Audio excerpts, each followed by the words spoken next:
as a business owner, what if I just went, okay, we can get through this. We can keep calm and carry on, as it were, and just carry on without needing without going for any additional support from Kirk or Rice. We'll just carry on as we're going. Don't bring in someone to fill that gap, or don't try and bring our finance team back up to speed.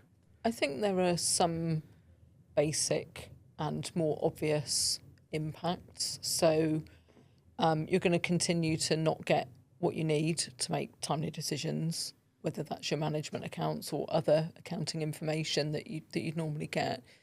Something that maybe doesn't seem quite so obvious is the impact on the team. So if you had somebody fairly senior leave or be out of the picture, and you're not proactively finding a solution to that problem, and you're thinking, well, my team can just step up a bit, you're bound to have people who think, well, I'm a bookkeeper or I'm a finance manager, I'm not a finance director, I'm not a financial controller. That person normally reviews my work, or they usually do this more complicated piece of work.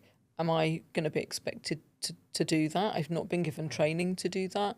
That will probably cause a lot of stress in the team, and actually you'll see a further deterioration in the work that's being done.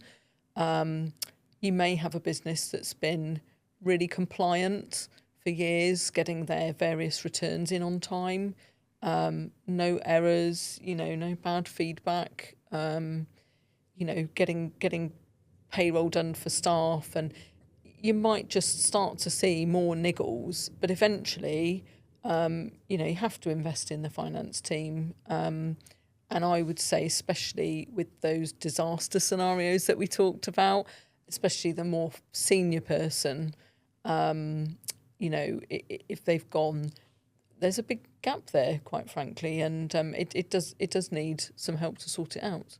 Yeah, I mean, that sounds like it would have quite a few knock-on effects throughout the business, very detrimental knock-on effects, and it would just snowball because, of course, finance is the backbone of the business. If it's not being taken care of, the rest of it was going to suffer.